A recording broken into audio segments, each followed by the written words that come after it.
திருக்குறள். அறம். பாயிரவியல். கடவுள் வாழ்த்து.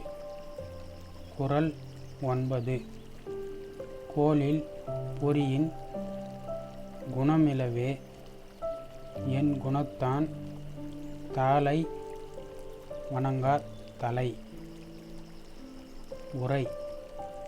கேட்காத செவி, பார்க்காத கண் போன்ற என் குணங்களை உடைய கடவுளின் திருவடிகளை வணங்காதவரின் தலைகள் பயனற்றவைகளாம்.